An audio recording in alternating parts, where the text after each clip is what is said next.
we've been a band since like high school, which is, Wow. How old were you when you... started playing. Our first band name was called First Impressions before Little Dume, which is a terrible name. But that was maybe my junior year of high school. What year was that? I was 2010. Yeah. And then we kind of separated and became different things. And Dane had different bands and went on tour with like Red Hot Chili Peppers, and James was trying to start a company, and I'm just here trying to be like a jock and play lacrosse and talk to girls, and I had to have a little bit of an ego death within the band to like really get these guys to come together to make this piece of art. And it was changing my perspective and approach to how we make music together, as like we're a band of brothers. Dane, I'm in a band with my brother. Wow. Which And is your brother? I the didn't bass even know player. that. I have some stories about Chris Martin. You do? I don't know if we can talk about it here. Are we allowed to? I don't know. Maybe Yeah, off go for camera. it. She can always edit out. What's your biggest regret? Any big regrets? Weirdly, my biggest regret is I try to live a life of no regrets, but this one has actually been eating me a lot. Today, we're sitting down with Malibu musician, songwriter, producer, and lead singer of Little Dume, David Frank. Welcome to Confessions at the Cabana. Thank you for having me. Appreciate you thank guys. you. Thank you very much for coming. I am a really big fan of yours. First of all, I love the songs. Oh, I love the songs. I love your voice. I love the music. I love James's guitar playing. so good. All the musicians, but there's a certain heart and soul to Little Dume. So you really give us all a treat here in Malibu. But what's going on, David? What are you excited about? A lot. I mean, life has been amazing. It's been a hell of a year over the last year, personally and creatively. Little Dume wise, we last year we signed with UTA as an agency. We just have a new album in the making called The Highs and Lows, about 10 new songs that we made. The highs and the lows. The highs and lows of life. Wow. It is a piece of work that I am so proud of, and it touches my heart. So it talks about a lot of good things in life and a lot of not so good things in life that happened to us over the last 2 years, me personally. But So a lot of your songs are autobiographic in a way. Yeah. Especially this album, because it just, I write so many songs. Being a songwriter is making something out of nothing, pulling something, channeling something, investing something, and Pulling it right out of the ether. pulling out of the ether, pulling it out of the air, and using your emotions to conjure like words is beautiful and hard, very hard. But someone once told me, you got to live a lot to write a little. Oh, And God bless whoever said that. That's beautiful. And I've lived at this point, a good chunk of life. Professionally, I've been doing this for about 12 years now, and Wow. and this album is like a accumulation of what's happened over the last 5 years. Full transparency, I'm going through a divorce. Wow. The fires, Sorry. family deaths, everything. Also, this is the first time James is singing lead songs in a couple Brilliant. songs. Yeah. I know. Congrats, James. Like his Woohoo! voice is amazing, and Yeah. he came to me during the process of this album, and he's like, he brought some songs in with while we were working with this guy Matthew Genovese. Shout out to Matt. He's incredible. His name is Analog and the Digital. He's the producer. He has a beautiful Brilliant. studio in Hollywood. Anyways, James came to us like, I have these songs I want to sing. I need to say my piece. I'm like, finally. Brilliant. Like, Isn't that wonderful? If he came to me 5 years ago, my ego might have been like, I'm the singer, but like I'm in a place of, I believe in abundance for everyone. That's beautiful. When the tide rises, all ships rise with it. Yeah.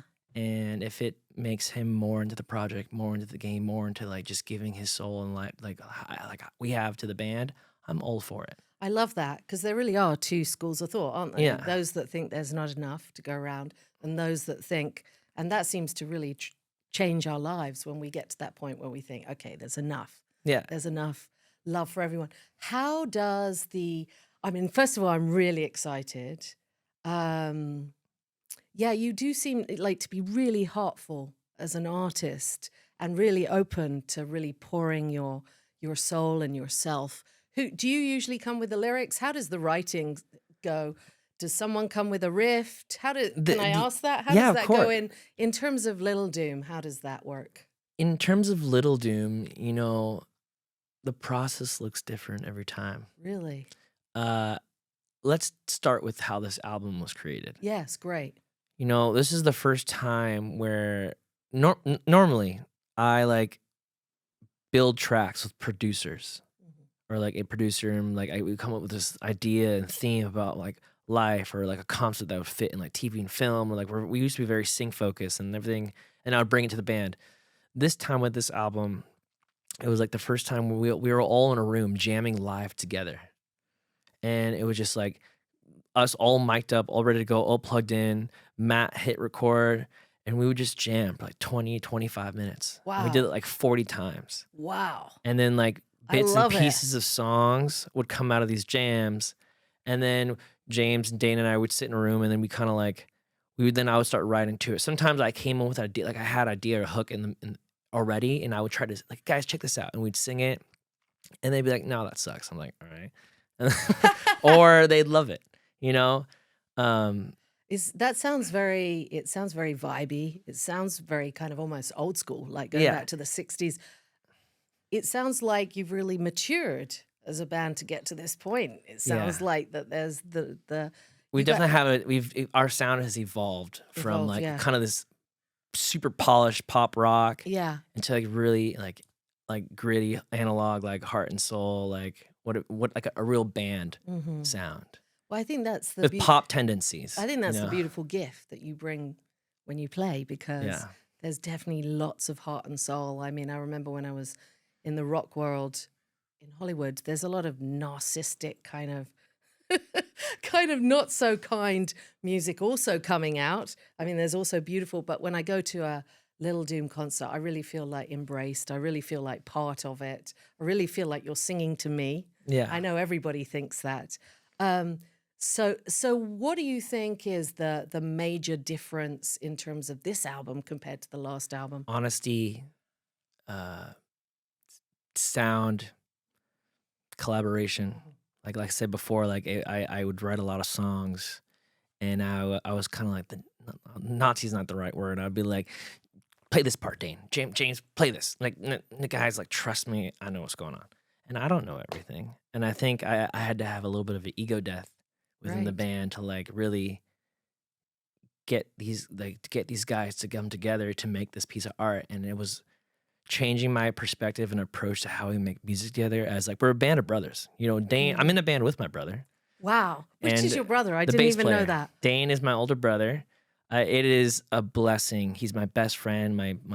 The reason I do music today is because of Dane. But I guess to answer your question, like the biggest difference between this and the other art is like just honesty about where I am in life, really talking about how, like, just the life around us, how we approach the music together, stepping away for these guys to shine more, and then me adding to it instead of just telling him how to do it. Because, like, yeah, I might be the front man, but I don't really like that term anymore. I think I am a member Wonderful. of this beautiful band of brothers. That's so beautiful. And they say that's how, bands like you two have been going for years and years and years. And you guys have been going for a long time, right? We've been a band since like high school, which is, about Wow. How old were you when you started playing. Our first band name was called First Impressions before Little Dume, which is a terrible name. But that was maybe my junior year of high school. What year was that? I was 2010. Yeah. And then we kind of separated and became different things. And Dane had different bands and went on tour with like the Red Hot Chili Peppers. And James was trying to start Wow. a company. And I'm just here trying to be like a jock and play lacrosse and talk to girls. And then we became Little Dume in 2015, Wow. 2016, Wow. when we landed a big sync on TV. Was that the moment where it went from being a hobby to like, this is what I want to do with my life? Yeah. Did you know before that? Did I you always always do. I want to always be a knew, rock star? Or? I didn't know what it took, and I always wanted to be a rock star. Of course, like I still want to be a rock star. I consider myself a rock star. You and are to an a rock extent. star, David. But like That's why I you're didn't here. exactly. I didn't know. That was the first time that I was like, oh my God, you can make a living doing this. And like it was like we got a big placement on this TV show called AD with our song "Dangerous Man." Wow, that's a great good song. chunk of change to help me buy a car, help me pay for a little bit of school. Wow, I've always wondered And who was really the dangerous man. we don't know. We don't know. Maybe You're not going to tell me. I think it's a story yet to be told. Right. But it was funny that song was used in like a religious drama, like an HBO version drama of the resurrection of Jesus, which is really funny but cool. And thanks to the team over at that who got that for us. And then. So that was really a transformative. That was a moment of really. How old were you when that happened? Oh, what am I? 33 now. So I was 22. Wow. 23. How fabulous. I know, and I was very lucky. And also, like, besides just being in a band, like, so we wrote this song with 4 of my best friends. Like, honestly, we weren't even in the band yet. It was just James and I. Wow. And 2 other songwriters. And it started out, this true story of the birth of Little Dume was it came from this song to this show. And they wanted, like, well, we need to have an artist behind this song, Dangerous Man. And then we came up with Little Dume. And that's how the birth of Little Dume started. But we were always Little Dume. We just didn't know it yet. Wow. So then we gave this piece of music to the music supervisors. They put it in the show. So grateful that it happened. And that's how Little Dume came about. And then the members from First Impressions, like Dane and Wesley, came back and we became Little Dume. Wow. How cool is that? Yeah. So it was kind of like the thing that brought us all back together. I mean, it's not easy to be a rock star, is it? Or a musician? No, it is not. Especially not this day and age with everything going on with all. There's so much noise out in the world. There's so much noise. And I don't want to call everyone's music noise. By noise, I mean just saturation. The amount of songs and art and content coming out over a day is the overwhelming is not even close to the right word. So to break out, you got to be really good and really know and follow your path and know what your ethos is. Got to listen to that inner voice, right? Yeah. I was recently talking to Chris Martin on the beach, and he said he put his success down My to hero. the fact. My hero.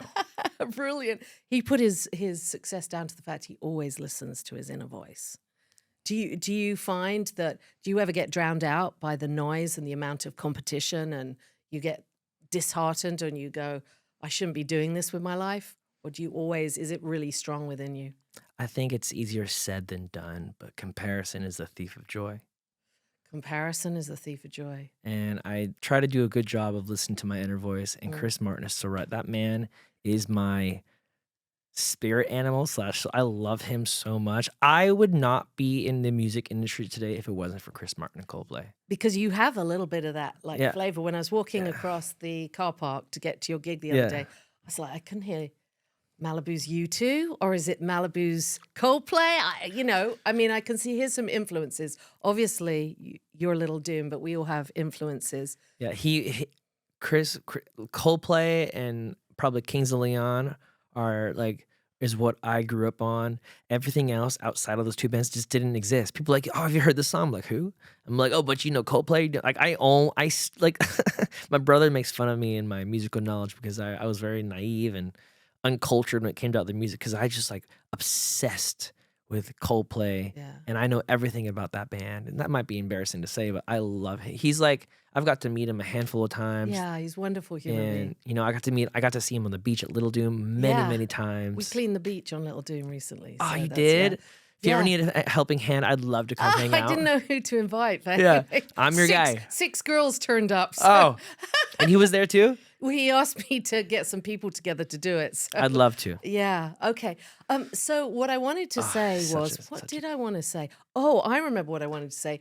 When you said comparison is the thief of joy, I remember a moment, when I was singing rock, I was going through a really, really rough moment, and my music mentor, Jim Scott, he said, go away, spend some time somewhere else. You can't compete in the music industry.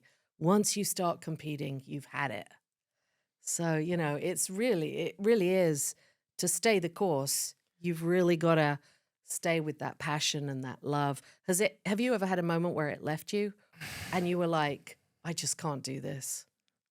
I've come close only because, over the years, being in a relationship with someone who doesn't understand, no shade against her. We're both living our own lives now, and Yeah. I hope she's doing so well. But I was with someone who just like tried to give it all to this industry, but would rather be, 100 miles away from the nearest person on a farm, and not in the spotlight. And I would drag her to all these things. It's like that also helps kind of dim my light, and especially when like you put all your time into a project and the project doesn't go, and your bank account is starting, I'm starting to make like, I almost have no money now, and it's like you get a miracle at the end of the day. It's like those highs and lows. That's something to her somatic response, my somatic system, and it's like it kind of leaves you like, I don't know how much drama I can take, because like we live the music industry is an emotional roller coaster when it comes to like finances or just like the type of work that you get, because you can get a lot of work, great, and then it's quiet for a while. I think it's like mostly to answer your question, when it comes to like being disheartened, I think it just comes from like what's gonna happen next. So do you feed on that? Do you like I do now. You do now? I think I had to train my body and my mind to stop looking at others and look inside.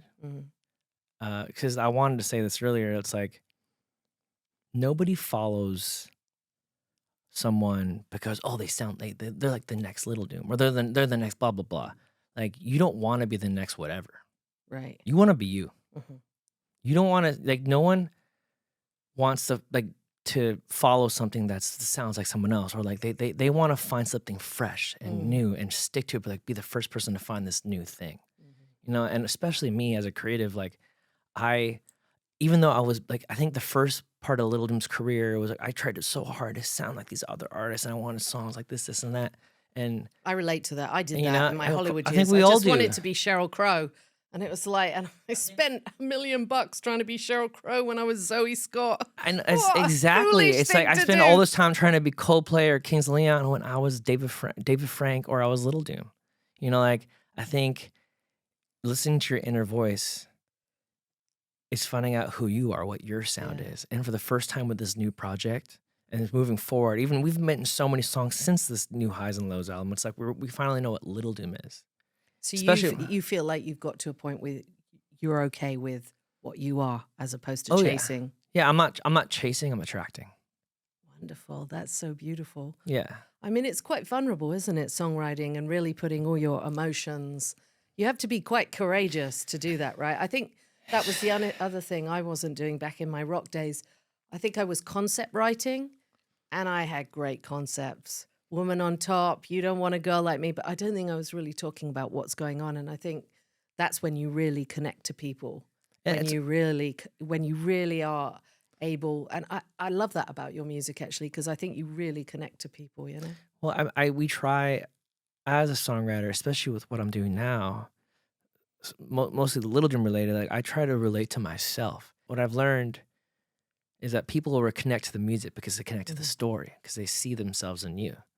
They don't see like, if you just be 100% authentic, and I'm still trying to figure out how to do that. Like, I don't have it figured out, but like for the first time, I'm happy with what I'm doing, and I feel so honest and authentic to who we are, and sharing the love, sharing the mic with James and the band, because like it's just real and it feels good, and I'm not like sad or disheartened at the end of the day. I just feel like, oh, that felt good. That was real. Oh, that's wonderful to hear. And it sounds like, you've shed some stuff that didn't work for you. Yeah. Not easy to go through a divorce. Do you have any kids? No kids. No kids. No crazy assets yet, Yeah. I have a beautiful place in Venice that I'm so grateful now to be in. Beautiful situation. Yeah. But you know what? Side note, I can't wait to be a dad. And I'd be a great dad. You would be. I would be the best dad. For some reason, I thought you already were a dad. He's No. single, ladies. Single. Single and ready to mingle. Ready to mingle. That is so brilliant. Plug me in, dude. So you grew up in Malibu. Yeah. What was it like growing up in Malibu? It was, I definitely at the time took it for granted. Yeah. You know, Because I it's a pretty unique place, isn't it's a it? unique place, and like I have so many brilliant, funny stories, and being little deviant delinquents on the beach of Little Dume and Tell running me around, one. just bonfires. Also, like It was probably much ding dong freer. ditching people's houses, and like skateboarding on the PCH, like in front of cars, and we were idiots.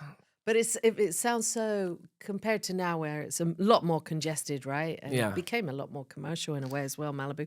It sounds Malibu very became like free. Malibu became like Malibu the way it is now. I think like 2008 and on, it just started becoming this This full, brand. this brand, this billionaire, whatever, just like place that I didn't no longer really recognized. Really? And it's like Malibu to me growing up was so sacred, and I was so grateful. I knew I was like, I don't think I realized I became like really felt the word of grateful until like my junior senior year when I knew I was gonna have to leave this place Hmm. and go to college. That sounds awful, and especially in my 20s, I was like, oh my god, all I want to do is like live in the house I grew up in. Right. But So you just loved it that much? I loved it so much. What was it about you found sacred? Was it the ocean, the earth, the air, the people? All the above. The ground that we stand on here in Malibu is a sacred ground. Like everything from just like the energy, the force field here, the creative energy here. I am a Scorpio. Hmm. I am a water creature. Hmm. I belong to the water. Like the water means so much to me. My dad's like a master scuba diver. Like I grew up surfing. I'm terrible at surfing in the band. I'm like the worst surfer in the band. Well, no, Dane is for sure. Sorry, Dane, you suck. Be more coordinated. Um, but like, no, that was mean. Uh, the water means so much to me. And like back to your question, like growing up here, it's like I grew up around all this fame and all this wealth, and like I Yeah, young, what I was was like, that like? I mean, is it it was intimidating it was or confusing and it was intimidating, and it like was it confusing and was, intimidating? and I only really grasped that when I went to like San Jose State, like the ghetto Mm, in this town in college, and I didn't like it was a culture shock for me, right. and I didn't realize like how good we had it here, Mm, but also it's like I've also realized like I come from my grandparents worked so hard to put my family where we were, hmm. and I'm so grateful that David Frank, my grandpa, where I changed my name to. David Mm. Frank is actually not my last name. Oh, It's no, my I stage gathered name. that because I told someone I was going to interview you and they said, oh, yeah, David Sanborn. Or so. I said, no, Yeah. you wrong guy. No, David. that's this my last name is Sandborg. It's very Norwegian. Wow, brilliant. I but I want to finish this thought like, Hmm. like I'm grateful that my grandparents worked so hard to get us here, and even yet like I felt like I was one of the poor kids in the rich town. Hmm. Like What was that like? it was weird because like I would love to do all these things, and like my parents didn't go on as many vacations or Hmm. take us on all those crazy extravagant things like Hmm. all these other really wealthy, exponentially wealthy people were Hmm. doing. I'm like, well, we have the same life. Like, why can't I do these things? And I would never like complain to my parents about not doing all these amazing things because they still took us to a lot of beautiful places. Hmm. But like for example, like I'm not well traveled. I've never Hmm. been to Europe. I've never been to any of these places, not yet. Hmm. And like I've always wanted to go with my family. We just never really got around to doing those things. And I don't really know why, besides like it was just like we're still I'm not complaining. I was so blessed to still be here, but there's still certain things like that were exponentially different in people's Hmm. lives. And Did you ever feel resentful a or? little bit, and I Mm. compared, and I was like sad. Because And kids do that, right? We always want to have, I mean, I remember we always want to have what everyone else. yeah, and then you're embarrassed when you don't have it, or like you can't relate, or like you want to relate but you don't know how. And then Mm. like, you know, not only that, like I was heavily bullied as a kid. You were. Yeah, I and was bullied a bit as well. I was It's bullied heavily as a really kid. here in Malibu. Yeah, Malibu kids were brutal. Are they? And Tell us about in what way? I mean, they just like I don't know. I feel like as a kid, like I was just like this very like outgoing, crazy ADHD, obnoxious, like ticking time bomb, and like sometimes that was a lot for kids. And then like also, I don't know. I don't even know why I was bullied. Maybe I was an easy target because I was just a yes man and I was just like the happiest person in the room. And Right. I felt people felt like that was a target. Right. And so what was it, like name calling, or was it physical? Name calling, mostly like name calling, like people. I mean, I try, not that I suppress this part of it. It's like if I try to remember, it's just kids were brutal all the time, just name calling. Like when you're in the arts, like it's like trying to fit in with the jocks and be like, I was also very sport heavy. Mhm. It wasn't until like my sophomore year, junior high school, where I kind of had my quote unquote glow up, where I became good looking, I guess, and or Which like age were you? Was I that was like 16? I was like 16, That where like happened to me a little became bit. like a man, Yeah. and like girls started paying attention to me. Yeah. That's when I really started to find my voice, and like I owe everything to James Burnett to like helping me like sing for the first time in front of people. And when Really? people found when I like Oh. grew tall and I could sing and I got kind of cute, everyone started paying attention to me, and I like fit in with the cooler side of the crowd. What I found was, like my dad was drinking, and so they would be like, oh, the bullies would be like, oh, your dad's a drunk or something. Was there a certain point where you had this internal switch that you went, well, I might not be the cool one, I might not be the rich one, but fuck it, now I am gonna be. And you kind of did it also drive you, that kind of Not until my 20s, 20s? because I think I was like I relate to like I also come from a family of substance abuse, Hmm. and that really was hard Yeah, it's really on hard. me. And I mean, coming talk from about highs and lows. That's like and I've written many songs about this, Mhm. about my mom. I love her to death now. She's sober now. She's been sober for a while, but it's been an uphill battle. And I am my mother's child. I am her reincarnation person, but like I don't drink alcohol as much because it rubs me the wrong way. yeah. But yeah, like I would to answer your question about like when did I step into my person? It's like or confidence. I guess it was like in my 20s because I was just still like so shadowed. I was careful what I said. I think I also like was a yes man Mm, for the longest time because like I just didn't get that guidance as much as I mm. wanted to. You were trying to like fit in, Yeah, basically. Yeah. fit in and just be yes man, say things, say stories, make Well, up you're probably shit. also looking for a sense of home and family as well. If your mother was dealing with substance Yeah, abuse. 100%. I think it's unfortunate that kids go through these things, and it happens everywhere, especially in the prominent communities Hmm. where it's like people have access to certain things easier because they have money. Mm. You know? I mean, my dad was, a real drinker, and he was a wild man. Yeah. There is no mistake that I thought Jim Morrison was cool, but I definitely probably moved to the other side of the world in part because I found it very hard to deal with the stigma of his alcoholism and the embarrassment of being in a small town in England and your dad's falling over drunk after being at the pub. But I actually think me singing rock and roll was actually me trying to prove that I was even more of a rebel than him, minus the substance abuse. And I mean, I can't even imagine. My mother was very like stable, very grounded, and she was the breadwinner. I think it must be even harder to have a mother who's dealing with substance abuse issues. And She was so loving, Mhm. and she never turned. She wasn't a mean drunk or anything Mm. like that, and it was just like. So I hated being the adult when I didn't have to be. Mm. So you had to kind of raise her in a way. Dane did. Dane did, yeah. Dane got a lot of it. Dane's about 6.5 years older than me. So he had to be and like he saw the worst of it. Mm. But I owe that man everything. Mhm. He's done. He still today he takes care of us. I feel like that about my sister. My sister was actually my manager in rock. Yeah. God bless her. Yeah. Because in my 20s and 30s, I wasn't easy. Yeah.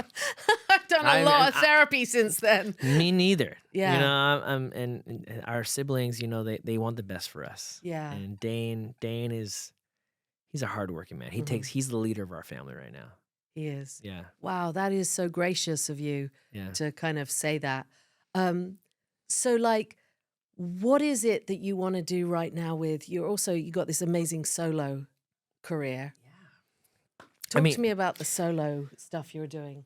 Recently I just wrote and produced this big song for Jelly Roll. He's had some, big hits. We just wrote and produced the theme song for American Gladiators, Brilliant. which is a show they had in the 90s. It came back on Amazon Prime. It's crushing it now. We did the theme song for him for that show, and then they put it out, and then it became the theme for the Stanley Cup playoffs last week. Brilliant. And Congratulations. it recouped my pub deal, which is huge. Wow, that's great. It's giving me a bag, and it's going to give me royalties for a long time, which I'm very stoked about.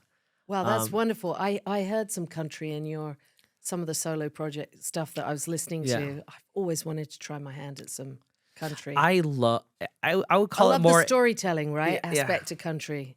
I think it's more the indie. I call it more indie folk, and like one of my favorite songs ever that I've written is called Miss California.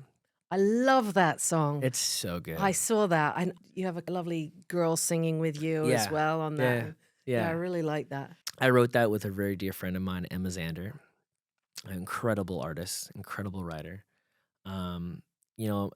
Miss California was actually an anthem about loving where you're from and not giving it shade. And I think that song has yet to see its time of day, but it's getting a lot of good love right now from like certain people from different A&Rs. They want me to like do a whole re-release plan with it. It's such a good song, and I'm just wait. We all love California. Let's be honest. It's a beautiful place. We're living the dream here, right? We are so lucky to have, 75, 77 degrees all year long. Oh my God. Not always. Try London in December. No, thank you. It is really difficult and really miserable. So, did it help you coming from Malibu to break into the industry? Did some of that privilege of Malibu rub off or not? 100%. 100%. Oh, I'm not gonna lie. I know I'm talented. I know I'm very talented, and I don't mean to sound egotistical when I say I'm very good at what I do. But it would have been so much harder if I didn't grow up in Malibu. I knew the right people at the right time, and including James and his family. That had jump-started my career as a writer and producer. We got that sync in James's dad's show. Brilliant. Which was an AD. And they put that song in there, and I realized, wow, I can write music for TV and film and be an artist. That's amazing. And then that kind of James started his publishing company, signed me as one of his first writers. And then after that, I got the sync, and then I got a couple number ones in the Christian rock space. I have a Christian Grammy called a Dove Award, which is in Dove, like a bird. And brilliant. And I owe to them because I knew the right people, and they signed me. They believed in me. They give me an advance to live and write songs for a living. Wow, that's beautiful. And yeah, absolutely. I'm not even gonna lie. It's like I think this space is 50% luck and 50% talent and 50% luck, 100%. And I mean, my guy who's an entrepreneur says the same though. Yeah, and you got to lean into those things though. Yeah. And if you're blessed enough to make those connections, like you 100% as an artist need to know when to lean into those things. And I'm still learning how to do that without like seeming needy or naggy or whatever. It's like it's an art. It's a game. You know? And you got to gamify a little bit. But the growing up in Malibu, I think I want to be more accurate, was 60% of why I got to where I am now. Wow. Wow. And I hope to even go farther without leaning on that. And I have. I've really for the last 10 years or so, it's really just been on me and my skill set and making my own connections as an adult man. Brilliant. To make things happen. Because it's really not that easy, is it? No. To make money in the music business at this point. So much has changed. You have to do so many things. Like I am an artist. I am a content creator. I am a singer-songwriter. I'm a producer. I'm a composer.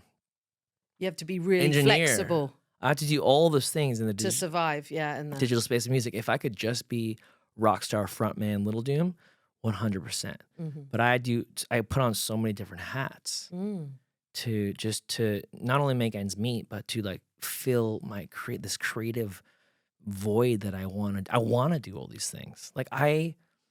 One of my biggest goals right now is to write and produce a piece of content that's like, I'm a super nerd in like some kind of Marvel or Star Wars piece of content, Brilliant. you know? And like, I love composing and I love putting music to picture. And I've gotten really lucky in that space with certain things. We have stuff on Disney, we have stuff on Netflix, we have stuff like all over the ad space. And that's just the next step, is to just try to do that. So you're following your muse, right? Yeah, You're I'm just chasing the muse. wherever it's taking me, like I'm not really questioning where it's going. I'm just like, if my instincts tell me to go here, I'm gonna go there. You know? And it usually I plays out. mean, that's my favorite bit of being an artist, actually. I always follow the muse. Yeah, you kind of have to. Recently, I just got into elephants in Africa. Elephants in Africa. I did, and I just started writing a song. I started doing some volunteer work for Save the Elephant. Actually, they're going to have a party here. I want to ask if Little Dume will play. So. 100%. I love elephants. Did you know that an elephant is like the brand of James' company? No way. Like literally, James loved elephants. Oh no! And Well, you've got to be part of the party, and we're and going to we'd love ask to Chris play. to come and knock a couple of songs out my as well. God. I have some stories about Chris Martin. You do? I don't know if we can I talk don't about it here. Are we allowed to? I don't know. Maybe Yeah, off go for camera. it. She can always edit out. We were filming a music video for our song "Ways to Go" that James sings. I got a ways to go, and it's a great. I song. love that song. Oh, James crushed it. But we were filming the music video. We were doing like the beach portion, and we're doing like a little fire. We had a little bonfire over down at Little Dume, and we're sitting there and we're playing the song. We're singing it live. We're singing it out. We're at the bridge, and this little like border collie dog comes up and licks my knee, and I'm like, get away. I'm like, we're filming a shot. Like I love dogs, but I was like, okay, hi, we gotta go. And then I heard this voice, this girl voice say, come, and I look up and it's Dakota Johnson, and I'm like, oh my God, you're so hot. And then I look to my right and it's like Chris Martin, and we're rocking out, and he's smiling ear to ear. He's like, yeah, like this is great. And then we stop. He's like, no, please keep going. Like this is amazing. You guys sound great. And I'm just like I saw like Jesus or something. I don't know. Like I was like. You better keep playing. And then like I had to snap back into it, and we played like half the song, and then after we're done, like we stopped filming, and he's like, wow, and he looked at me straight in the eyes like, your voice, man, is incredible. You write that song? I'm like, yeah, I wrote it with James, and he's like, and James and Chris, they know each other, Right. and he's like, hey Chris, hey James, and I'm just like, hi. I'm just like trying not to say anything like dumb or like keep my cool. But he looked at me and I was like, your voice is amazing, man. Like the song, you're like, wow. Incredible. Wow. I just remembered. I think I did tell James we were going to go and do the beach cleanup. You did? And he didn't tell me. I don't think he even responded. Oh, classic James. James he's really bad with his phone. I'm calling you out, James. He was probably like, oh God, bloody Zoe again. What's she on about now? No.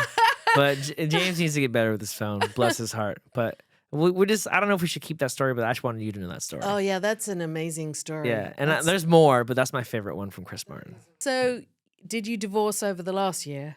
Still in the process. You're still in the process. Yeah. I moved When did you officially sort of separate? July last year. July. Yeah. And 11 years together. And so, songs came out of that experience. Did you have a lot of heartbreak? A lot of heartbreak, you know. I think it's 50-50 in how things turned out, but I got a lot of beautiful songs out of it. You did. I have a song called War and Peace. War and Peace. Love is war and peace. It really is, isn't it? And a lot of soul growth. And I wrote another song on the album called LA Time and My favorite songs on the album are Planets, War and Peace, and LA Time. Planets is just about two people who are just not on the same page. Right. They're two spaceships passing in the night. You know, like planets in the sky.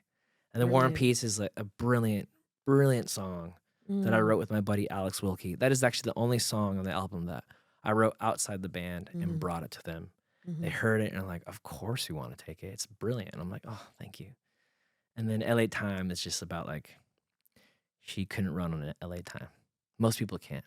Well, I'm sure there was lots of growth. What was the number one thing you learned? Just so Chris feels good about sending you that song.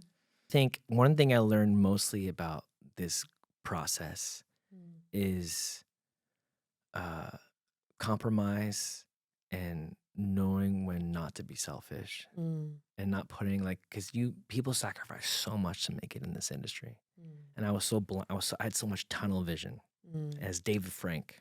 Right. I was David Frank focused and blah blah blah, and it kind of changed me in a way that like I didn't even really like who I was for a while. So now I'm like at a point where I learned that maybe I need to lean into a little bit of David Sandborg a bit more too to get my roots back. That's beautiful. And it will help make David Frank flourish and more honest and more grounded. I guess that's the beautiful thing about songwriting, that it is a place to put feelings and reflection, and It's a time capsule it's a time capsule. about where you are in your life. Have you ever had a song literally save you because you were in such a dark space? If you didn't put it One of my somewhere- songs? Yeah, one of your songs that you've written or Yes. you have. I went on a 2.5-week road trip from LA to Vancouver and back. Wow. And it was one of my best friends in the world, Alex Wilkie. Genius human, incredible songwriter, wrote War and Peace with me. We wrote so many songs, and one of the songs that really saved me in the moment was called Time to Go. And this is, I don't know what to do with it. It's like a folky, indie kind of alt song. I'll send it to you. You got to hear it. Yeah. I don't know where it's going to go, but this song literally just put my feet back on the ground. And I'm so grateful for it to exist and to have the power that it had over me. And I played this song at many shows now because it's not really Little Dume yet, or could be, but I played at many So Far sound shows and all those other things. And people it's like people love this song. It's like a hit. I do think it's very special because it's so honest, it's so grounding. I mean, that's when people really connect to your music, don't you? When Yeah. you can be really that honest. Yeah, I think honesty and people just want to see authenticity. Yeah, they want to feel something, right? Yeah, especially when it comes to social media content. They don't want to see you being someone else. They want to see you. Right. They didn't yeah. follow you for you because you're like this person. They followed you for you Yeah. or not. I think that's the trickiest thing. That's the toughest thing about being an artist, being courageous enough to put yourself behind your own authentic voice. I do think, Little Dume is such an authentic band. That's the thing that's wonderful about it. And I absolutely love your solo stuff as well. Thank you. What are the biggest dreams now for you? My biggest dreams. Do you want to fall in love again? I kind of am. You already are. I know. Woohoo! but I can't. And it's timing. I mean, What do you mean you can't? I still need to get divorced. I need to dot my I's and cross my T's. Right, and I see what you're get saying. myself to a certain place, and also they're trying to do a lot in their life, and I really need to take time to just like be kind to David and just like give back to me and make that art. But what's next is like I want to make Little Dume a household name. Brilliant. I want Little Dume to be the next Little Dume. Well, I heard you the other day. You guys sounded so tight. We crushed It's that show. actually exciting to see your arc. Yeah. I mean, I think you got to become a household name. You guys are so great. We have a lot of really good things on the way, and the solo career, like I'm not really sure what's happening. I'm just putting out songs and getting lucky, but like my focus is to blow up Little Dume and also become like a massive songwriter and producer for others and TV and film. You Like enjoy I said, that, do you? I love putting music to picture. Mm-hmm. I love writing for others. It just fills a void. It's like I get to write like an R&B song that I would never put out, but it's like I can do it, and I write a great song in terms of like the EDM or the R&B space or the country space, and just because I can do it, it just feels so good to explore and do different songs and different styles. I really want to write a couple of ass-kicking country. It'd be so fun to be a British country singer. And that'd be amazing. I really do. Yeah. I've had this line going around, a few lines going around my head for songs that I'm like, I'd love to turn that into a country. Let's write it. Give it a whirl. Let's write it. So I think the next step is just writing Keep great doing songs. more and more of. Just getting the gigs. My publisher is getting me some really good gigs. I got a good country rock song with the Jelly Roll guy, and just to keep putting out more amazing songs that mean a lot to me, and just working with people that just love music the way I do. And see the world that I do. We don't have to agree on certain things all the time, but just if you love music and you see, like, I just want to make good art. You want to make great art. I want to make good art that changes the world. That is one note at a time. That is so beautiful. Yeah. That is so beautiful. I mean, I love Human. Such a good song. Every time I hear that song, I think, okay, this is a song that changes the world, that really embraces us all being Did you ever see the human. music video? can't remember if I did, but I love it when I hear it at the. Where did that song come from? We wrote that song with a very, very talented producer. His name is Derek Furman, incredible human. He, no pun intended. I like He that. It's the hook. It's good to be human. It It's feels good to be human, human, human. So that's the pre-chorus, actually. Is- The chorus yeah. is comes alive I love it. tonight. It's just we had like this dancey kind of breakbeat song, and Yeah, I like love it. we wrote that song with this guy named Derek Furman. Shout out to him, incredible producer. He worked with Philip Phillips and did some of his biggest work. He's had some big songs. And he heard my voice and we got connected through James, and we got in the studio and we did like 4 songs together, and that's the one that stuck. And it's such a brilliant song, and it's so much It's fun. brilliant. It's so I fun love to it. dance to, and it always gets the crowd going. Yeah. You know, it didn't do as well as I thought it would on streaming, Mm-hmm. and but that's just because like that comes down to a couple of things. One, marketing. We're kind of in a new marketing phase with bringing some of these songs back. We just did an amazing acoustic version for Human, which comes out in 2 weeks. Oh, brilliant. With a very beautiful hi-fi like acoustic video, which we'll get into that. But yeah, it's that song is it's seeing the light of day right now. I'm excited for what I comes love next. it. Well, you know, we've got to write a song for the elephants. Yes, We have to do that. we have to write a song for the elephants. I started one, you know, like What's it called? I think it's just, you know, it was just about being here in Ah. Malibu, but feeling the energy of these elephants of Samburu and, you know, being drawn to them. So I've got a few sketchy some lyrics down, but we got to write something for the Let's elephants. get in the studio. Especially if James is into the elephants as well. That's his favorite animal. Oh my God. This is October, October 3rd and are you gonna do something here? here. Believe it or not, Leonardo DiCaprio gave this foundation $1 million in 2014, which is what created the poaching ban.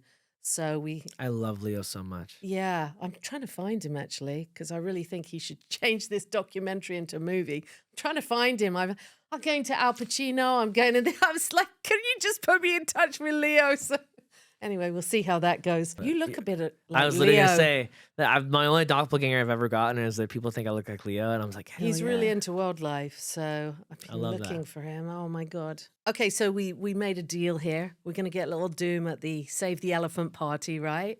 Where do I sign? Brilliant. Anyway, listen. Tell me. So you are going to be the first person to actually experience what Diana and I have come up with. Because we called Confessions at the Cabana, we decided there has to be a really big confessional section. Okay. So do you mind? Are you open to confessing to Let's hit me with your best shot. Hit me with your best shot. I'm going to have to put on these outrageous glasses. Okay. Okay. Anything, I wish we had a beeper or something, but anything you don't want to answer, Beep. just go next. Okay. And we'll blame it on Diana. We'll just say Diana came up with that. Okay. Okay. A little nervous. but it's So here we go. fine. Okay, hit me. Confess to me, David Frank. When was the last time you cried and why? A couple of weeks ago, Mm-hmm. I was really missing my grandma. She passed in July, and she was like my best friend. And my mom was going through a rough time. We just moved my mom to this home, and my mom and grandma had a tumultuous relationship. But it finally hit my mom how much grandma really did for her and provided for her. And like watching my mom like break down like that was kind of hard for me. Wow. Thank you There's very much. also multiple reasons why I cried that day, but that was probably the ones I remember the most. Are you still in love with your ex? Which ex though? Because I've had no. The answer is no. None Not of the them? wife. Not the wife.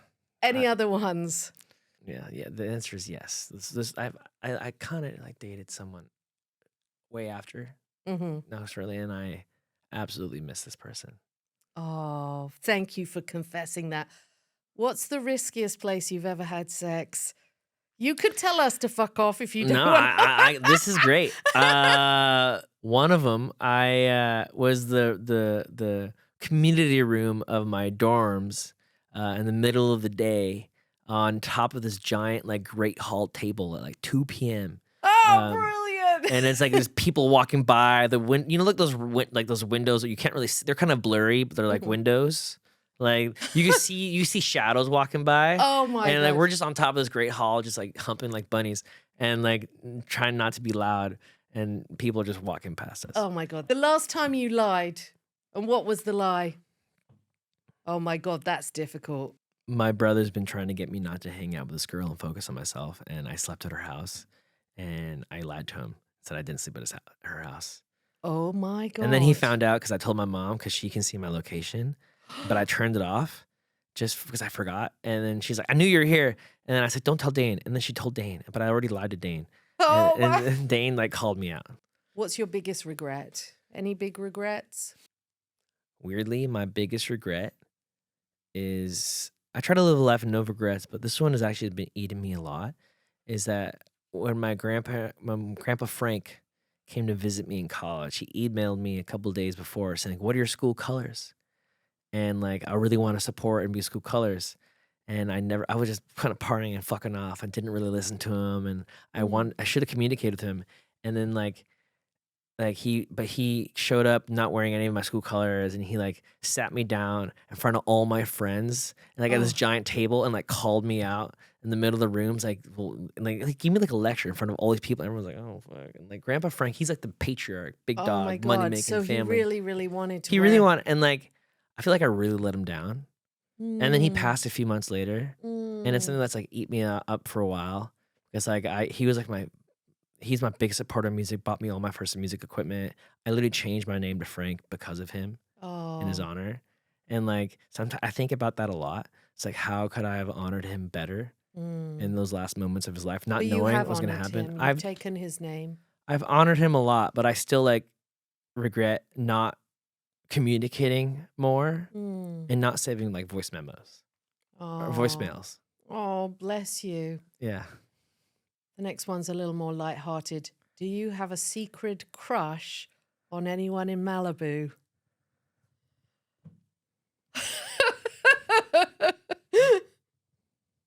Yes. Can you tell us on Confessions at the Cabana who it is? Like they have to live in Malibu?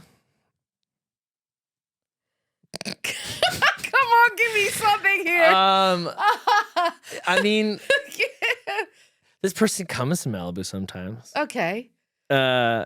Yes. What's her name? Girl number one. You're not gonna tell I us. can't. One night stands, yes or no? I'm not really about that lifestyle right now. Like, I Good really for want to you. connect with someone, and I really am working on myself. You're a romantic. I'm a romantic at fault. I think you've got a really big heart, David. Yeah. And you've got to. I love sex as much as the next person. Like, I'm Yeah. down to get down. But not just for any reason. Yeah. There's got to be some kind of connection. A connection. And Yeah. I feel like you have a big, really sweet heart. If you could shag any famous person, who would it be? Margot Robbie, Dakota Johnson. Not man, that's off the top of my head. Margot Robbie, oh my gosh, she's so hot. Just I love that woman. You know what? Malibu is such a place. One day we played that game at a girls' dinner party, and I said George Clooney, and someone on the table went, "Oh, already done him. He's great." Oh my god, that's crazy. I won't say who it was. She's like my all-time favorite crush. Yeah. And then like I saw Dakota. I didn't really know who Dakota Johnson was, but when I saw her in person with Chris, I'm just like, okay. And one last one. hit me. What do people get wrong about David Frank? Damn. I don't know, because I try not to care too much about what people think these days. That's good. Good for you. You know, That's and a great if answer. if they assume something, that's on them. Mm-hmm. I want my work, my talent, and my visual identity to speak for itself. And if they misunderstand, they're not supposed to be in the circle. But I have no closed borders. If they want to know things, they're welcome to my world. You know? Beautiful. So I don't know. I don't know. Maybe if anything, that like I am such a gentle soul, and like, yeah, I get that. and You're like a very I don't, gentle soul. I might come off as like this loud, like rock star type person with a big ego, but I try to not lead with my ego. In my 20s, like I was definitely egotistical little fuck. And partly probably the demise of my relationship, but I lead with my heart. If you were going to ask the universe, God, for one thing today, what would it be? A peaceful life. Oh, beautiful. I'm right with you. Yeah. Peaceful life. Is there anything that you want to confess before we let you go? Confess. Well, I was nervous coming here today. Oh, you were? I was like, what am I going to talk about? Like, you are a great talker. yeah. So I do not think you need to worry about that. Sometimes I get in my own head. I do a lot of self-deprecation. Oh, yeah. Unfortunately, I'm working on it with my therapist. Yeah. Therapy is amazing. It's for everyone. I've strongly done a lot recommend of therapy it. and I get you. Yeah. It's helped me change my mindset over the last 2 years of my life. But I think, one big confession is like I self-deprecate a lot when I don't need to. I think it's like people think of the worst case. I'm all about not thinking about the best case. Yeah. Because that only helps transmuting those negative, fearful thoughts. On the way here, it's like, what if I say this? What if I say this? What if I fart? What if I do this thing? It's like all these annoying things. Brilliant. And I'm just like, you'll be fine. And then I was like kind of like crashing out on the way here. And then I was like, you're going to be fine. And then I got here and it's been so much fun. Oh, this has been beautiful. Yeah. I really wanted to sit down and talk to you. I've always been really curious about your journey and I totally understand. I get you. I'm inclined to overthink. Actually, recently I pulled a card. I love tarot cards. Yeah, someone was reading my Love cards and I said, if I needed to know one thing to live out my life as I'm supposed to, what would it be? And the card said, get out of your head. Love that. Thank you so much for having me. Yeah, thank you. When's Brilliant. Little Dume playing next? July 17th, Aviator Nation. We're playing a show with Cisco Adler. I will be there. Oh my God. Yeah. Cisco said he'd come in here. He's a cool dude. Yeah. Awesome. Thank you so much, David. Thank you so much for having me. I really appreciate you. Appreciate you guys. You have such a lovely, beautiful spirit. And your talent is My really... mom says I have 5 golden auras, whatever that means. Oh, I can feel it. I can feel it. Your talent is really a gift to the world. Thank you so much. So keep doing what you're doing. Appreciate you. Bye, guys.